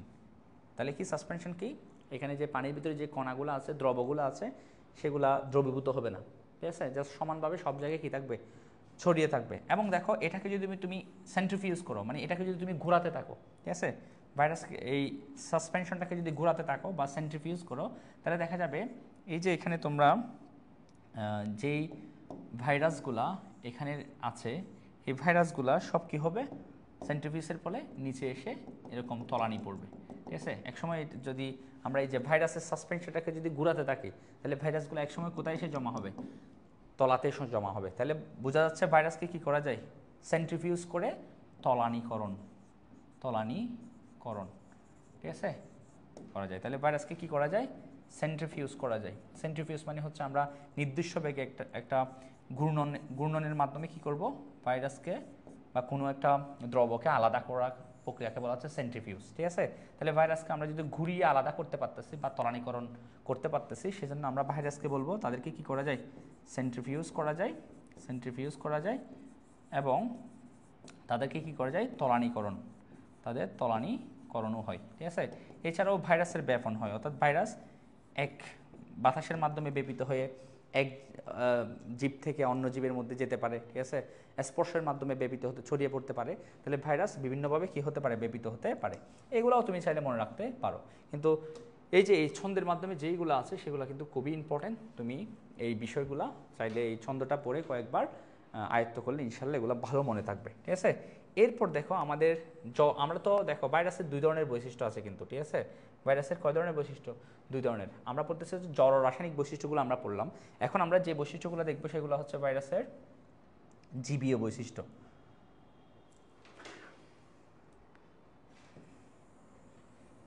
আমার স্মার্ট বোর্ডে একটু সমস্যা হচ্ছে, যার কারণে একটু কাইন্ডলি ধৈর্য ধরতে হবে তোমাদেরকে, একটু স্লো করতেছে। আচ্ছা, এরপর হচ্ছে দেখো আমরা পড়বো হচ্ছে ভাইরাসের কি বৈশিষ্ট্য, জীবীয় বৈশিষ্ট্য। ভাইরাসের জীবীয় বৈশিষ্ট্য, ভাইরাসের জীবীয় বৈশিষ্ট্যগুলো আমরা দেখব, ঠিক আছে।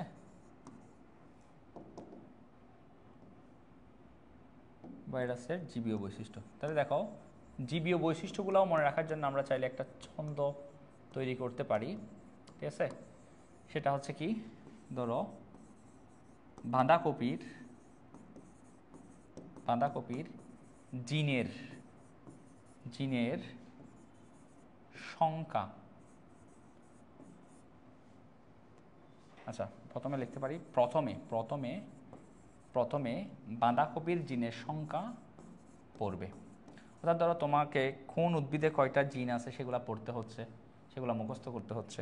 তা আমি তোমাকে বললাম কি, বাঁধাকপি প্রথমে কি করবা, বাঁধাকপির জিনের সংখ্যাটা পড়বা। তাহলে এই ছন্দটা দিয়ে তুমি চাইলে মনে রাখতে পারো, ঠিক আছে। কীভাবে মনে রাখতে পারো, দেখো প্রথম দিয়ে মনে রাখবো হচ্ছে, আমি আগে লিখে দিই কোনটা দিয়ে আসলে কি বোঝাচ্ছে, তারপর আমি বুঝাই দেবো। প্রথম দিয়ে মনে রাখবো হচ্ছে প্রকরণ, ঠিক আছে। এগুলো হচ্ছে কি বৈশিষ্ট্য, জীবীয় বৈশিষ্ট্য, ঠিক আছে। জীবীয় বৈশিষ্ট্যগুলো কখন দেখা যাবে, পোষক কোষের অভ্যন্তরে, পোষক কোষের বাইরে কিন্তু কোন ধরনের বৈশিষ্ট্য দেখা যাবে, জড় বৈশিষ্ট্য, ঠিক আছে। আচ্ছা, তাহলে প্রথমে দিয়ে হচ্ছে প্রকরণ, বাঁধা দিয়ে হচ্ছে বাধ্যতামূলক পরজীবী, ঠিক আছে। আর কপি দিয়ে মনে রাখবা, কপি মানে হচ্ছে আমরা বলি কপি করা বা অনুরূপ একই রকম আর কি, অনুরূপ, এটা মনে রাখবা। জিন দিয়ে মনে রাখবা হচ্ছে জিনগত পুনর্বিন্যাস, জিনগত পুনর্বিন্যাস। সংখ্যা দিয়ে মনে রাখবা হচ্ছে সংখ্যা বৃদ্ধি, সংখ্যা বৃদ্ধি, ঠিক আছে। পর্বে দিয়ে মনে রাখবা হচ্ছে, এটা দিয়ে মনে রাখতে পারো তোমার পরিব্যক্তি, পরিব্যক্তি যেটাকে ইংরেজিতে বলা হচ্ছে মিউটেশন, মিউটেশন, ঠিক আছে। আমি প্রত্যেকটা জিনিস বুঝাই দিচ্ছি, প্রথমে কোনটা দ্বারা কি মিন করে এগুলো একটু বুঝে নিই। দেখো প্রথম হচ্ছে, প্রথমে দিয়ে হচ্ছে প্রকরণ, বাধা দিয়ে হচ্ছে বাধ্যতামূলক পরজীবী, কপি দিয়ে হচ্ছে কপি বা অনুরূপ, এরপর হচ্ছে জিন দিয়ে হচ্ছে জিনগত পুনর্বিন্যাস, সংখ্যা দিয়ে হচ্ছে সংখ্যা বৃদ্ধি, এরপর হচ্ছে পরজীব, পর্বে দিয়ে হচ্ছে পরিব্যক্তি, ঠিক আছে। এগুলো হচ্ছে ভাইরাসের জীবীয় বৈশিষ্ট্য। আমি এখন প্রত্যেকটা একটু ব্যাখ্যা করার চেষ্টা করব। দেখো প্রথমে হচ্ছে কি তোমার, দেখো প্রথমে এটা দিয়ে শুরু করি, সংখ্যা, সংখ্যা দিয়ে হচ্ছে সংখ্যা বৃদ্ধি। মনে রাখবে ভাইরাস শুধুমাত্র সংখ্যা বৃদ্ধি করতে পারে একটা পোষক কোষের ভিতরে, তাহলে ভাইরাস অন্য পোষক দেহের ভিতরে যদি প্রবেশ করে তখন সে কি করতে পারে, সংখ্যা বৃদ্ধি করতে পারে। তাহলে বংশবৃদ্ধি করা বা সংখ্যা বৃদ্ধি করা এটা হচ্ছে একটা জীবের বৈশিষ্ট্য। তাহলে যেহেতু পোষক কোষের অভ্যন্তরে ভাইরাস সংখ্যা বৃদ্ধি করতেছে, এটা একটা জীব বৈশিষ্ট্য। তাহলে প্রথম বৈশিষ্ট্য কি বলবা, ভাইরাস সংখ্যা বৃদ্ধি করতে পারে। এখন দেখো একটা ভাইরাস থেকে যে ভাইরাসগুলো তোমার তৈরি হবে, যে ভাইরাসগুলো তৈরি হবে সেই ভাইরাসগুলো কিন্তু তার মাতৃভাইরাসের অনুরূপ হবে, একই রকম হবে। দেখো তাহলে আমরা মনে রাখতে পারি শেষ পোষক কোষের অভ্যন্তরে সংখ্যা বৃদ্ধি করে এবং কি তৈরি করে, অনুরূপ ভাইরাস সে কি করতে পারে, তৈরি করতে পারে। তাহলে পোষক কোষের অভ্যন্তরে কি করে, সংখ্যা বৃদ্ধি করে অনুরূপ ভাইরাস তৈরি করতে পারে। দেখো একটা জীব তার অনুরূপ কি তৈরি করতে পারে, জীব তৈরি করতে পারে প্রজননের মাধ্যমে। যেহেতু ভাইরাসও সংখ্যা বৃদ্ধি করে তার অনুরূপ ভাইরাস তৈরি করতেছে, সেটা কিন্তু একটা জীবীয় বৈশিষ্ট্য। এরপর দেখো পরজীবী, বাধ্যতামূলক পরজীবী। দেখো যারা জীব তারা কিন্তু পরজীবিতা ধর্ম দেখায়, অর্থাৎ অন্য পোষক দেহের অভ্যন্তরে কি তাকে প্রবেশ করে তার থেকে সকল কিছু ব্যবহার করবে এবং তার ক্ষতি করবে। তো ভাইরাসও কিন্তু একটা পরজীবী, কিন্তু ভাইরাসকে বলা হচ্ছে বাধ্যতামূলক পরজীবী। কেন? কারণ হচ্ছে ভাইরাসকে অবশ্যই জীবীয় বৈশিষ্ট্য প্রকাশ করার জন্য, মানে জীবের মতো আচরণ করার জন্য অবশ্যই অন্য একটা পোষকের ভিতরে বাধ্যতামূলকভাবে থাকতে হবে, নাইলে সে জীবের বৈশিষ্ট্য প্রকাশ করতে পারবে না। যেহেতু ভাইরাস এই ধরনের পরজীবিতার ধর্ম দেখাচ্ছে, সে এটা হচ্ছে একটা কি জীবীয় বৈশিষ্ট্য, কারণ পরজীবিতা হচ্ছে একটা জীবের ধর্ম। আচ্ছা, এরপর হচ্ছে দেখো পরিব্যক্তি বা মিউটেশন, ইংরেজিতে বলা হয় মিউটেশন। মিউটেশন মানে হচ্ছে ভাইরাসের যে জেনেটিক ম্যাটেরিয়াল আছে, আমরা জানি ভাইরাসের মধ্যে কি থাকে, ডিএনএ থাকে অথবা কি আরএনএ থাকে। এই যে জেনেটিক ম্যাটেরিয়াল বা তোমার বংশগতীয় বস্তু ডিএনএ আরএনএ, এই ডিএনএর মধ্যে কোনো কারণে যদি পরিবর্তন হয়, এই পরিবর্তনটাকে বলা হচ্ছে মিউটেশন, ঠিক আছে। এই মিউটেশনের কারণে বা ডিএনএর মধ্যে পরিবর্তন হওয়ার কারণে ভাইরাসের মধ্যে নতুন নতুন প্রকরণ তৈরি হয়। যেমন ধরো আমরা তো সবাই জানি হচ্ছে করোনা ভাইরাস হচ্ছে প্যান্ডেমিক তৈরি করেছে, করোনা ভাইরাস। তো এই করোনা ভাইরাসের কিন্তু অনেকগুলা প্রকরণ আমরা নাম শুনেছি, যেমন ধরো আলফা প্রকরণ, তারপর হচ্ছে তোমার যেমন ধরো আলফা, তারপর হচ্ছে আমরা বিটা বিটা প্রকরণ নাম শুনেছি, তারপর হচ্ছে গামা, এরপর আছে তোমার ডেল্টা ভেরিয়েন্টের নাম শুনেছি আমরা, ঠিক আছে। এরপর হচ্ছে একটা মারাত্মক ভেরিয়েন্ট হচ্ছে ওমিক্রন ভেরিয়েন্ট। তাহলে আমরা এই যে আলফা আলফা বিটা প্রকরণ, গামা প্রকরণ, ডেল্টা, ওমিক্রন, এই প্রকরণগুলো আমরা কোথায় দেখছি, করোনা ভাইরাসে। কীভাবে তৈরি হলো, তারা মিউটেশন করে করে তারা জিনের মধ্যে চেঞ্জ আনার কারণে নতুন নতুন ধরনের করোনা ভাইরাস কী হলো, সৃষ্টি হলো, অর্থাৎ নতুন নতুন প্রকরণ তৈরি হলো, ঠিক আছে। যেমন ধরো আমরা যদি আমি বলি যে আমের উদাহরণটা সবসময় বলি, আম হচ্ছে ম্যাঙ্গিফেরা ইন্ডিকা আম। এখানে আমরা আমের অনেকগুলো জাত দেখি, ঠিক আছে, বিভিন্ন রুফালি, হিমসাগর, ঠিক আছে, হাড়িভাঙ্গা, ঠিক আছে, অনেক ধরনের আমের জাত আমরা দেখি, ঠিক আছে। তাই অর্থাৎ একটা প্রজাতি তার বিভিন্ন ধরনের তোমার জাত বা প্রকরণ কীভাবে তৈরি হলো, তাদের ডিএনএর মধ্যে পরিবর্তনের কারণে, ঠিক আছে। ঠিক একইভাবে তোমার কি তোমার যে ভাইরাসের ডিএনএ বা আরএনএতে পরিবর্তনের কারণে ভাইরাসের বিভিন্ন প্রকরণ বা বিভিন্ন ধরনের ভাইরাস কি হতে পারে, তৈরি হতে পারে। তাহলে এই যে প্রকরণ তৈরি করা, বিভিন্ন রকম ভ্যারাইটি বা প্রকরণ তৈরি করা, এটা কিন্তু একটা জীবের বৈশিষ্ট্য, ঠিক আছে। তাহলে ভাইরাসের মধ্যে মিউটেশন ঘটে, মিউটেশনের কারণে কি হয়, প্রকরণ সৃষ্টি হয়। এরপর হচ্ছে জিনগত পুনর্বিন্যাস। এই যে ভাইরাস তার ডিএনএ আরএনএকে কি করতে পারে, চেঞ্জ বা পুনর্বিন্যস্ত করতে পারে। এগুলা সবগুলা হচ্ছে কার ধর্ম, একটা জীবেরই ধর্ম। সেজন্য আমরা এগুলা জীবীয় বৈশিষ্ট্যের মধ্যে কি করব, আলোচনা করব। তাহলে আসো আমরা জীবীয় বৈশিষ্ট্যের মধ্যে কোন বিষয়গুলো পড়বো, যদি আরেকটু একবার বলি, এটা হচ্ছে ভাইরাস জীবদেহের অভ্যন্তরে সংখ্যা বৃদ্ধি করে তার অনুরূপ ভাইরাস তৈরি করতে পারে, এটা একটা জীবীয় বৈশিষ্ট্য। তারপর বলবো ভাইরাস হচ্ছে তোমার কি করতে পারে, ভাইরাস হচ্ছে বাধ্যতামূলকভাবে কি পরজীবী, ভাইরাস হচ্ছে বাধ্যতামূলকভাবে কি পরজীবী। ভাইরাস তোমার পরিব্যক্তি বা মিউটেশন ঘটাতে পারে তার ডিএনএর মধ্যে, ফলে নতুন নতুন প্রকরণ বা নতুন নতুন ধরনের ভাইরাস তৈরি করতে পারে। আর ভাইরাস তার জিনের মধ্যে বা ডিএনএ আরএনএর মধ্যে, যে ভাইরাসের মধ্যে ডিএনএ বা আরএনএ থাকে অভ্যন্তরে, সেটাকে সে পুনর্বিন্যস্ত করতে পারে বা চেঞ্জ করতে পারে। তো এগুলো সবগুলো হচ্ছে জীবীয় বৈশিষ্ট্য। আশা করি তোমরা জীবীয় বৈশিষ্ট্যগুলো পরীক্ষা আসলে লিখতে পারবা। যদি তোমাকে বলা হয় ভাইরাসের বৈশিষ্ট্য লেখো, তাহলে কিন্তু তুমি ভাইরাসের জড় বৈশিষ্ট্য, জড় রাসায়নিক বৈশিষ্ট্য লিখতে হবে, ভাইরাসের জীবীয় বৈশিষ্ট্য লিখতে হবে। অনেক সময় প্রশ্ন আসে এরকম যে তোমার উদ্দীপকে ধরো একটা লাইন দেওয়া আছে যে তোমার ভাইরাস জীব ও জ্বরের মধ্যবর্তী পর্যায়, এটা তুমি ব্যাখ্যা করো। তাহলে তোমাকে কি করতে হবে দেখো, তুমি ভাইরাসের জড় রাসায়নিক বৈশিষ্ট্য লিখতে হবে, ভাইরাসের জীবীয় বৈশিষ্ট্য লিখতে হবে। তো নিচে লিখতে হবে ভাইরাসে যেহেতু জ্বরের বৈশিষ্ট্য আছে, জীবীয় বৈশিষ্ট্য আছে, সেজন্য ভাইরাস জীবও নয় জড়ও নয়, ভাইরাস হচ্ছে তোমার জীব ও জ্বরের মধ্যবর্তী পর্যায়। সো তোমাকে বৈশিষ্ট্য লিখতে বললে দুইটা বৈশিষ্ট্য লিখতে হবে। যদি কখনো এরকম স্পেসিফিক করে দেয় জড় রাসায়নিক বৈশিষ্ট্য লেখো, সেক্ষেত্রে একটা বৈশিষ্ট্য। যদি বলে জীবীয় বৈশিষ্ট্য লেখো, সেক্ষেত্রে এগুলা লিখলে হবে। আর যদি বলে ভাইরাসের বৈশিষ্ট্য লেখো, তাহলে কিন্তু দুইটা বৈশিষ্ট্য লিখতে হবে, ঠিক আছে। আর তোমাকে যদি বলে ভাইরাস জীব ও জ্বরের মধ্যবর্তী পর্যায়, তাহলে এই দুই ধরনের বৈশিষ্ট্য লিখে তোমাকে একটা উপসংহার দিতে হবে। এতটুকু তোমরা বুঝতে পারছো কিনা কাইন্ডলি আমার সাথে যারা আসছো একটু আমাকে জানাও, সাহায্য করলে। এরপর দেখো আমরা হচ্ছে ভাইরাসের তোমার শ্রেণীবিন্যাস করতে পারি। ভাইরাসকে আসলে বিভিন্নভাবে আমরা বিভক ক্লাসিফিকেশন করতে পারি বা শ্রেণীবিন্যাস করতে পারি।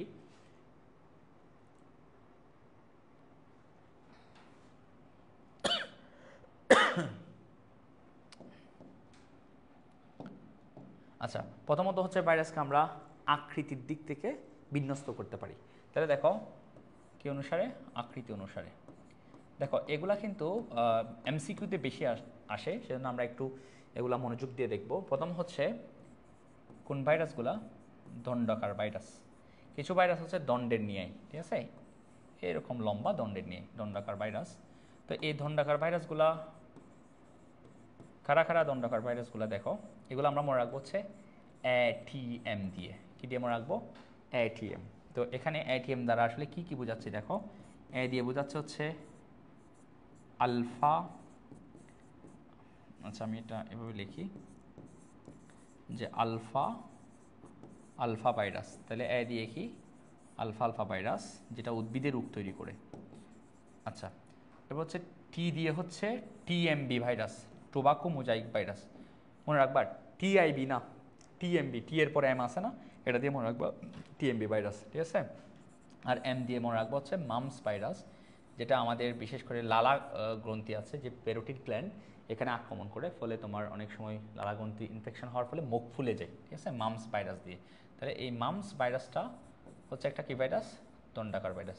তাহলে কোন ভাইরাস কীরকম, দণ্ডাকার ভাইরাসগুলো মনে রাখার উপায় হচ্ছে এটিএম, ঠিক আছে। আমরা দেখি এটিএম ভূত, যেখান থেকে আমরা টাকা মানে ব্যাংকে যে এটিএম বুথ আছে, এটা দিয়ে আমরা মনে রাখতে পারি এটিএম, এগুলা কি দণ্ডাকার, ঠিক আছে। আচ্ছা আচ্ছা, তাহলে এটা দেখো এ দিয়ে মনে রাখবো হচ্ছে আলফা আলফা, ঠিক আছে, ভাইরাস। যে টি দিয়ে মনে রাখবো হচ্ছে টিএমবি ভাইরাস, এম দিয়ে মনে রাখবো হচ্ছে মামস ভাইরাস। এরপর দেখো আমরা দেখব হচ্ছে, এরপর হচ্ছে যদি বলি গোলাকার ভাইরাস। গোলাকার ভাইরাস কোনগুলা, অনেক সময় পরীক্ষায় এমসিকিউতে দেখা যায় গোলাকার ভাইরাস। তো এগুলা মনে রাখার উপায় কি,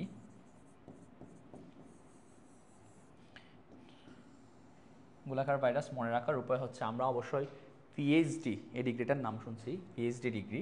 তাহলে এই পিএইচডি দিয়ে আমরা মনে রাখতে পারি, পিএইচডি টি, এটা দিয়ে আমরা মনে রাখতে পারি গোলাকার ভাইরাসগুলো। দেখো পি দিয়ে কি, পি দিয়ে হচ্ছে folio virus, folio virus, folio virus, যেটা মানুষের ফোলিও রোগ তৈরি করার জন্য দায়ী।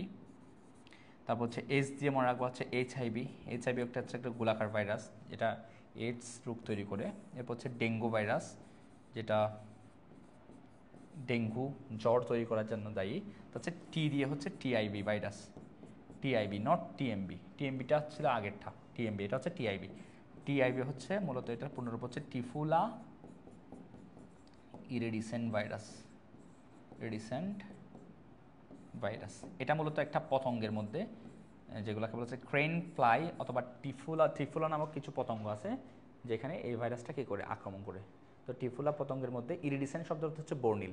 এই ভাইরাস আক্রমণ করলে তাদের দেহের মধ্যে একটা বর্ণিল রূপ ধারণ করে তাদের দেহ, সেজন্য এটার নাম হয়েছে টিফুলা ইরিডিসেন্ট ভাইরাস।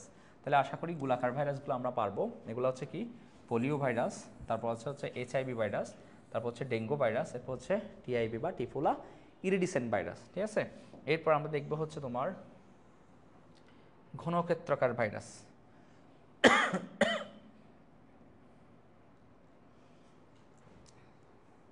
এরপর আমরা দেখব হচ্ছে ঘন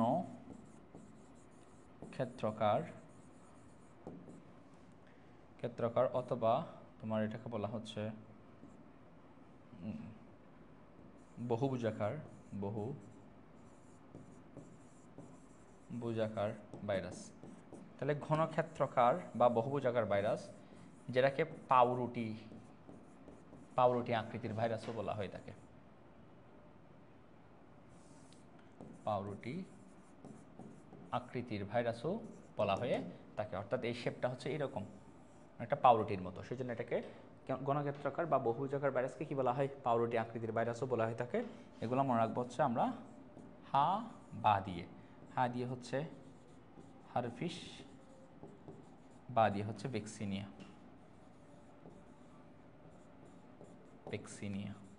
তাহলে হারফিশ হচ্ছে মানুষের মধ্যে হারফিশ সিমপ্লেক্স তৈরি করে, আর ভ্যাকসিনিয়া বসন্ত রোগ তৈরি করার জন্য দায়ী মানুষের মধ্যে। তাহলে এই দুইটা ভাইরাস, এগুলাকে বলা হয় পাউরুটি আকৃতির ভাইরাস অথবা ঘনক্ষেত্রাকার বা বহুভুজাকার ভাইরাস। তাহলে এগুলাকে আমরা এবার মনে রাখবো। এরপর হচ্ছে ব্যাঙাচি আকার ভাইরাস। ঠিক আছে, ব্যাঙাচি আকার ভাইরাস হচ্ছে আমরা যে ব্যাঙাচি দেখি, ব্যাঙের লার্ভার দশাগুলা, ব্যাঙাচি বা টেটফুল, ওই ব্যাঙাচি আকৃতির ভাইরাসগুলোকে বলা হচ্ছে ব্যাঙাচি আকার ভাইরাস। তাহলে এই ব্যাঙাচি আকার ভাইরাসগুলো কি কি?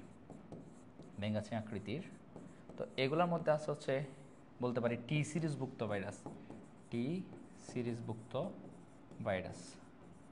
ভাইরাস, যেমন ধরো T2, T4, T6 ইত্যাদি ভাইরাস হচ্ছে কোন ধরনের ভাইরাস? ইত্যাদি ভাইরাস হচ্ছে তোমার ব্যাঙাচি বা ব্যাঙাচি আকৃতির ভাইরাস। এরপর তোমাদের আছে হচ্ছে তোমার ডিম্বাকার ভাইরাস।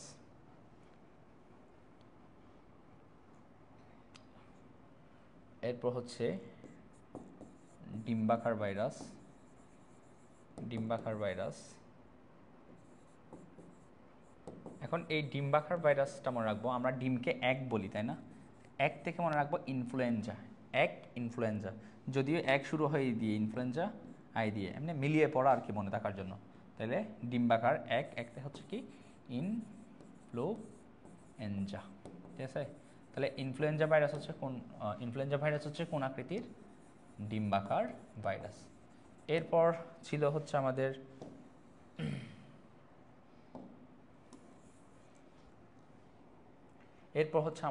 সিলিন্ড্রিক্যাল ভাইরাস বা সূত্রাকার ভাইরাস। এরপর আছে কি সিলিন্ড্রিক্যাল ভাইরাস বা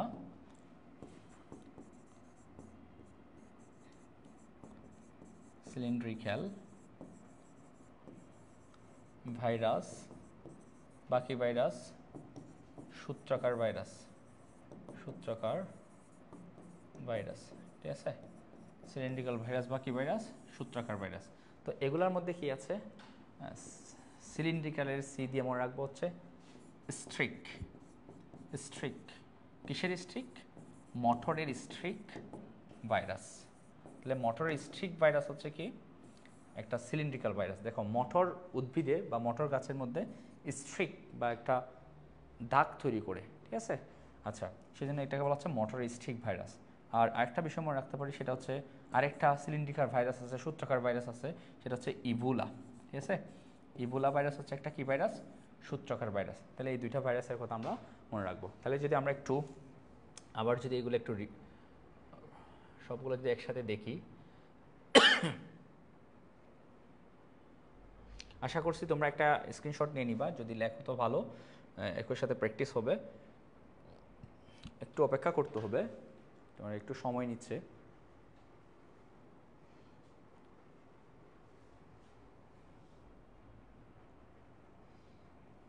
আচ্ছা, যাই হোক, আমি যদি একটু বলি তোমাদেরকে, আমরা এটিএম দিয়ে মনে রাখবো হচ্ছে দণ্ডাকার ভাইরাসগুলোর মধ্যে কি কি আছে?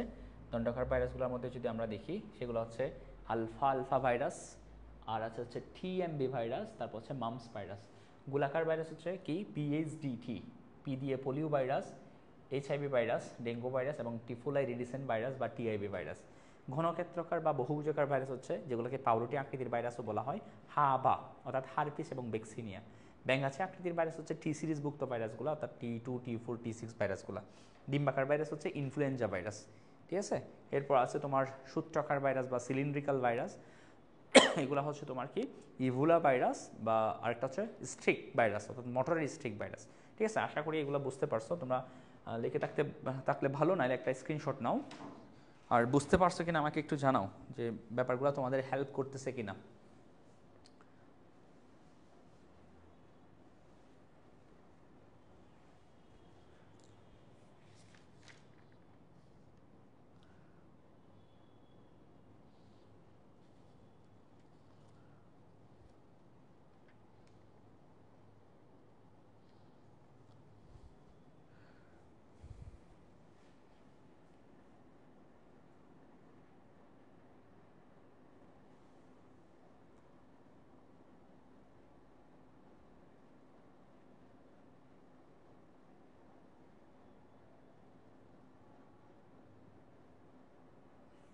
আচ্ছা, কাইন্ডলি তোমরা যারা আছো আমাকে একটু জানাও বুঝতে পারছো কিনা।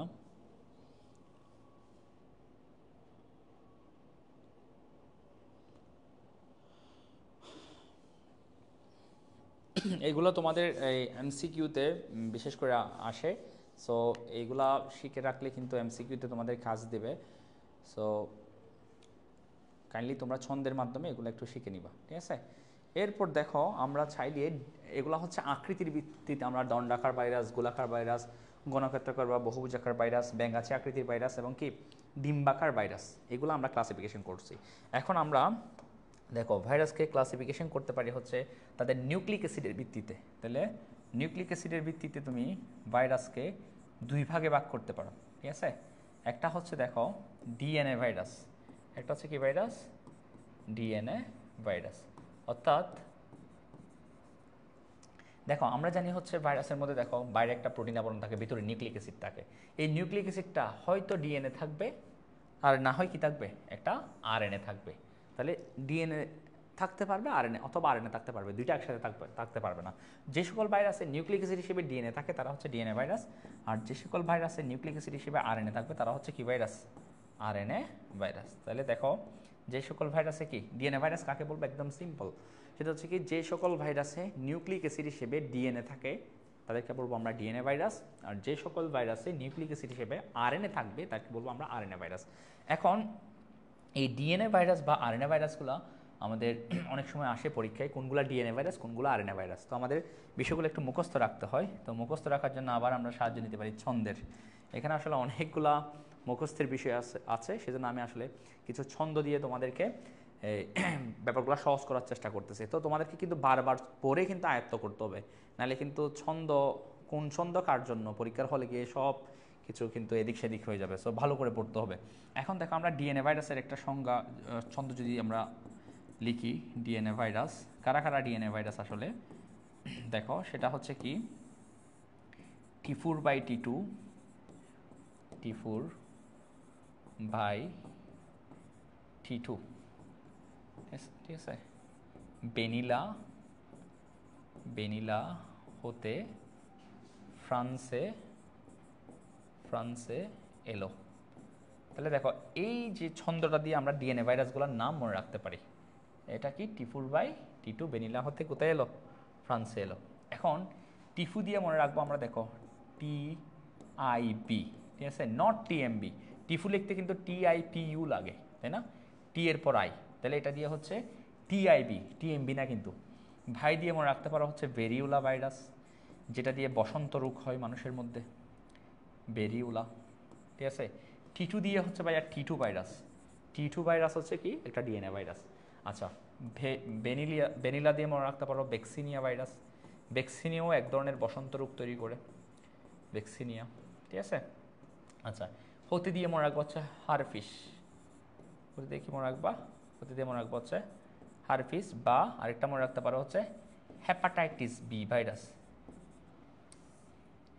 হেপাটাইটিস কি ভাইরাস?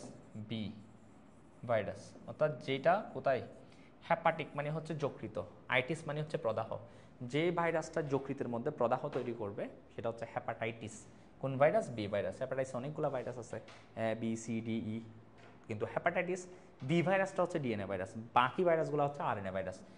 ফ্রান্সে দিয়ে মনে রাখবা, ফ্রান্সে দিয়ে মনে রাখবা হচ্ছে ফুলকপির মোজাইক, ফুলকপির মোজাইক। তাহলে ফুলকপির মোজাইক ভাইরাস, যেটা ফুলকপির মধ্যে মোজাইক রূপ তৈরি করে, সেই ভাইরাসটা হচ্ছে তোমার কি একটা ডিএনএ ভাইরাস। এলো দিয়ে মনে রাখবো হচ্ছে এডিনো ভাইরাস, এডিনো ভাইরাস। তাহলে আসো আমরা আসলে কি কি পড়লাম দেখো। টিপু দিয়ে হচ্ছে তোমার টিআইবি ভাইরাস, বাই দিয়ে হচ্ছে ভেরিওলা। টিআইবিটা পতঙ্গকে তোমার সংক্রমণ ঘটায় পতঙ্গের মধ্যে। তো ভেরিওলা হচ্ছে একটা বসন্ত রোগ তৈরি করে। টি টু ব্যাকটেরিয়া ভাইরাস কিন্তু ইকোলাই ব্যাকটেরিয়াকে আক্রমণ করে। আমরা এগুলো পরে দেখবো, জাস্ট এখন ভাইরাসের নামগুলো মনে রাখি কোনগুলো আসলে DNA virus. T two virus, vaccinia virus, herpes বা হেপাটাইটিস বি ভাইরাসও একটা ডিএনএ ভাইরাস, ফুলকপির মোজাইক রোগ সৃষ্টিকারী ভাইরাস এবং এডিনো ভাইরাস। সো কাইন্ডলি একটু তোমরা এগুলা লিখে নাও অথবা স্ক্রিনশট নিয়ে নাও এবং একবার পড়ে নাও, দেখি কোন ভাইরাসের কারণে কোনগুলা ডিএনএ ভাইরাস, কোন বিষয়গুলা।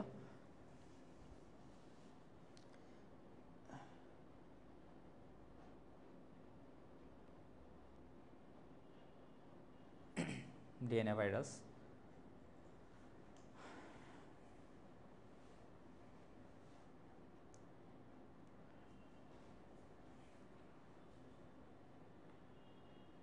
আচ্ছা তাহলে টি4/টি2 ভ্যানিলা হতে কোথায় এলো? ফ্রান্সে এলো।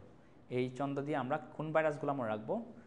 তোমার ডিএনএ ভাইরাসগুলো মনে রাখবো। আচ্ছা তোমাকে যদি বলা হয় যে এইচআইভি কি একটা ডিএনএ ভাইরাস? এইচআইভি দেখো, এইচআইভি কিন্তু এখানে ডিএনএ ভাইরাসের ছন্দের মধ্যে নাই, সুতরাং এইচআইভি কিন্তু ডিএনএ ভাইরাস না, এইচআইভি হচ্ছে কি ভাইরাস? RNA virus. আর তোমাকে যদি বলা হয় করোনা ভাইরাস, মোটামুটি এই ছন্দ দিয়ে আমাদের বইয়ে যেগুলো আছে এগুলোকে কভার করা যায়। করোনা ভাইরাস, তো করোনা ভাইরাস কি একটা আরএনএ ভাইরাস নাকি ডিএনএ ভাইরাস? এখানে ছন্দের মধ্যে আছে, ডিএনএ ভাইরাসের ছন্দে নেই, তার মানে এটা একটা আরএনএ ভাইরাস। ঠিক আছে। যদি বলা হয় TMB virus, tobacco mosaic virus, কোন ধরনের ভাইরাস? ডিএনএ নাকি আরএনএ? এটা হচ্ছে, দেখি এটা বলো তো, টিএমবি ভাইরাস ডিএনএ ভাইরাস নাকি আরএনএ ভাইরাস? একটু কমেন্ট করে জানাও তো আমাকে। টিএমবি ভাইরাস, টিএমবি, এই ভাইরাসটা কি ভাইরাস? এটা নাকি ডিএনএ নাকি আরএনএ? কোন ভাইরাস এটা? ডিএনএ ভাইরাস নাকি আরএনএ ভাইরাস? কাইন্ডলি একটু জানাও, ডিএনএ ভাইরাস নাকি RNA virus?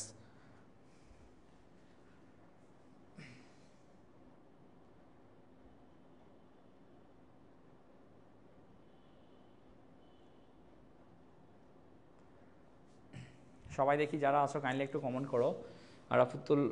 Arafat Hasan Rahin, RNA virus. দেখি আরও যারা আছো কমেন্ট করো তো দেখি এটা কি ভাইরাস? টিএমবি। সাইমন আছে, সাইমন বললো আরএনএ ভাইরাস, মিম বললো আরএনএ ভাইরাস,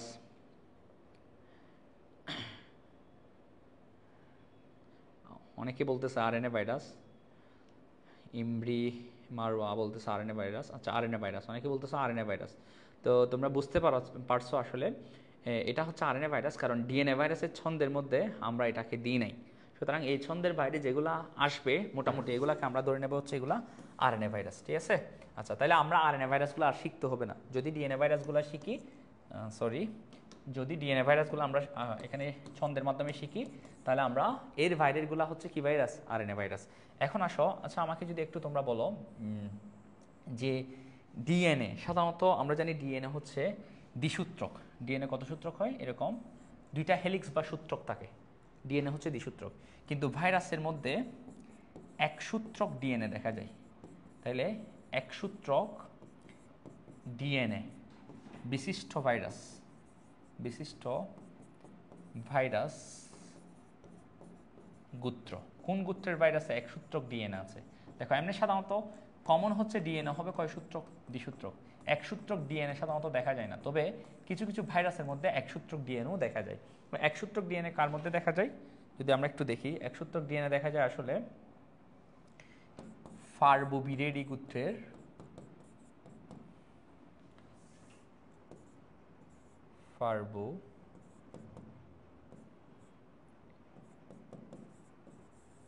ফার্বোভিরেডি গোত্রের ভাইরাসে। দেখো এই যে একসূত্রক ডিএনএ দেখা যায় কোন গোত্রের? পার্বোভিরেডি গোত্রের ভাইরাসের মধ্যে একসূত্রক কি দেখা যায়, ডিএনএ দেখা যায়। তো এগুলোর উদাহরণ কি কি, এগুলোর উদাহরণ হচ্ছে 5X174 ভাইরাস। এই ভাইরাসটা হচ্ছে, এই ভাইরাসের মধ্যে কি দেখা যায়, একসূত্রক ডিএনএ দেখা যায়। এছাড়াও M13 কোলিফাস ভাইরাস, এই দুইটা ভাইরাস কিন্তু ইকোলাই ভাইরাসকে আক্রমণ করে। এই দুইটা ভাইরাস কোথায় আক্রমণ করে, ইকোলাই ভাইরাসকে আক্রমণ করে এবং ধ্বংস করে। মানে এগুলো হচ্ছে ভাইরাসকে আক্রমণ করে। একটা হচ্ছে 5X174 ভাইরাস, একটা হচ্ছে M13 কোলিফাস ভাইরাস। তাহলে এই দুইটা ভাইরাস হচ্ছে পার্বোভিরেডি গোত্রের ভাইরাস। এই পার্বোভিরেডি গোত্রের ভাইরাসগুলো হচ্ছে মূলত কয়সূত্রক আরএনএ থাকে, কয়সূত্রক ডিএনএ থাকে, একসূত্রক ডিএনএ থাকে। এটা আমরা মনে রাখবো, অনেক সময় আসে পরীক্ষায় একসূত্রক ডিএনএ থাকে কোন ভাইরাসের মধ্যে বা কোন গোত্রের ভাইরাসে। এখন আসো আরেকটা বিষয় যদি আমরা একটু লক্ষ্য করি, আমরা সাধারণত জানি হচ্ছে আরএনএ থাকে হচ্ছে একসূত্রক, আরএনএ কয়সূত্রক, একসূত্রক। কিন্তু কিছু কিছু ভাইরাসে এরকম দ্বিসূত্রক আরএনএ দেখা যায়। তাহলে এটা হচ্ছে ব্যতিক্রম। এটা কি ব্যতিক্রম, আমরা এখানে ব্যতিক্রমটা মনে রাখবো, কাদের মধ্যে দ্বিসূত্রক আরএনএ দেখা যায়। তাহলে আসো এটা একটু মনে রাখবো, দ্বিসূত্রক, ব্যতিক্রমগুলো আসলে আমরা এখানে লিখতেছি, দ্বিসূত্রক আরএনএ বিশিষ্ট ভাইরাস, দ্বিসূত্রক কি বিশিষ্ট, আরএনএ বিশিষ্ট ভাইরাস, ভাইরাস গোত্র। তাহলে কোন গোত্রের ভাইরাস দ্বিসূত্রক আরএনএ বিশিষ্ট, এগুলো হচ্ছে রিউভিরেডি, রিউভিরেডি গোত্রের ভাইরাস হচ্ছে দ্বিসূত্রক আরএনএ বিশিষ্ট। তো এখানে কোন কোন ভাইরাসগুলো এই গোত্রের অন্তর্ভুক্ত, এখানে রিউ দিয়ে মনে রাখবা হচ্ছে রিউ ভাইরাস, রিউ ভাইরাস, ঠিক আছে। রিউ ভাইরাস হচ্ছে কয়সূত্রক আরএনএ বিশিষ্ট, দ্বিসূত্রক আরএনএ। আরেকটা ভাইরাস মনে রাখবা, এখানে আর দিয়ে মনে রাখবো হচ্ছে রাইস ডোয়ার্ফ ভাইরাস, অর্থাৎ ডোয়ার্ফ মানে হচ্ছে বামন বা খাটো হয়ে থাকা, রাইস অর্থাৎ ধান।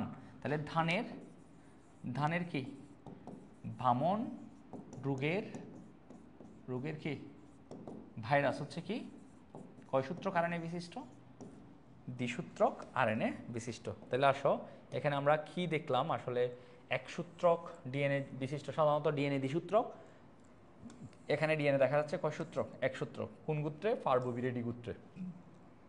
ভাইরাসের উদাহরণ বললে তুমি বলবে 5X174 এবং M13 কোলিফাস। এরপর হচ্ছে দ্বিসূত্রক আরএনএ বিশিষ্ট ভাইরাস, কোনগুলা, রিউভিরেডি গোত্রের। এখানে রিউ দিয়ে মনে রাখবো হচ্ছে রিউ ভাইরাস, এরপর হচ্ছে রিউ এর আর দিয়ে মনে রাখবো হচ্ছে রাইস ডোয়ার্ফ ভাইরাস, অর্থাৎ রাইস বা ধানের বামন, বামন মানে হচ্ছে এই ভাইরাস আক্রমণ করলে ধান গাছ হচ্ছে খাটো হয়ে থাকে, এটা মানে লম্বা হয় না আর কি, সেজন্য ধানের বামন রোগের ভাইরাস। অতটুকু তোমরা ক্লিয়ার কিনা বা এটা তুলছো কিনা আমাকে একটু জানাও, কাইন্ডলি একটু বলো তো দেখি, দেখি তোমাদেরকে একটু, এটা একটু কাইন্ডলি আমাকে রেসপন্স করো যারা আছো, তোমরা বুঝতে পারছো কিনা এতটুকু।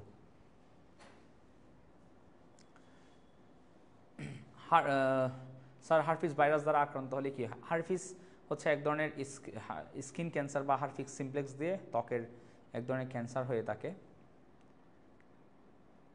মানুষের মধ্যে আক্রমণ করে। আচ্ছা, সো অনেকে বললো তাসনোভা, অনেকে বললো RNA virus, Arafat Hasan Ruhin, Farhad RNA virus. আচ্ছা যারা আছো অনেকে, আচ্ছা কাইন্ডলি একটু রেসপন্স করো যারা আছো। আরাফাত ইসলাম হৃদয় আছে, আবদুল্লাহ আল সাইমন। আচ্ছা আচ্ছা, ধন্যবাদ তোমাদেরকে, তোমরা ক্লাস করার জন্য। সো আমরা এরপর আসলে দেখব হচ্ছে তোমার বহিস্থ আবরণের ভিত্তিতে, আমাদের ক্লাস প্রায় শেষ পর্যায়ে, আমরা এখন দেখব হচ্ছে বহিস্থ আবরণের ভিত্তিতে ভাইরাসকে কয় ভাগে ভাগ করা যায়, ঠিক আছে।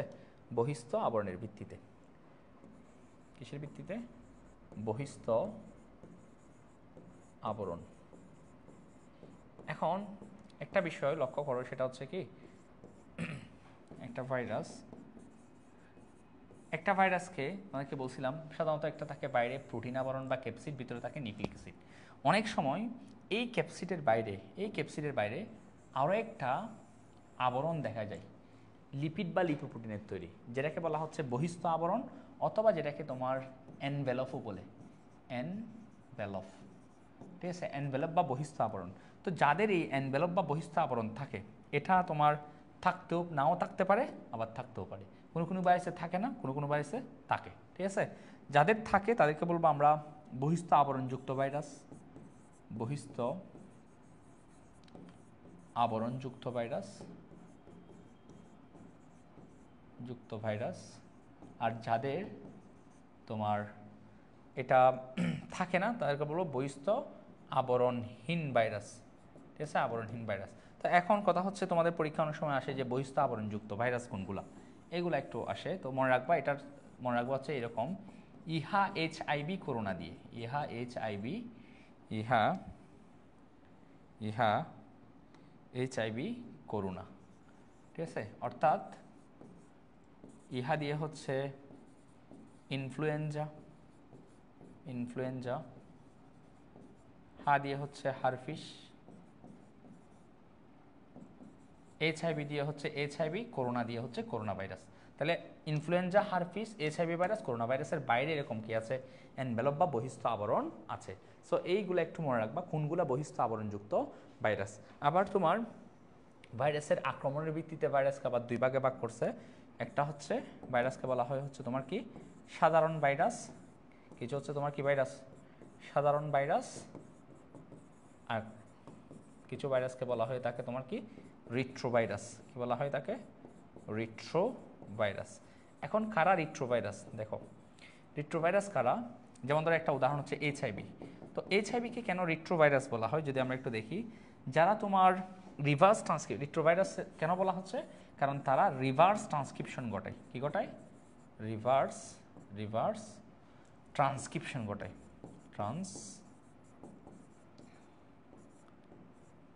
রিভার্স ট্রান্সক্রিপশন ঘটায়। দেখো রিভার্স ট্রান্সক্রিপশন কি, দেখো আমরা জানি ডিএনএ থেকে তোমার ডিএনএ থেকে যদি আরএনএ তথা আরএনএ অথবা এমআরএনএ তৈরি হওয়াকে বলে আমরা ট্রান্সক্রিপশন।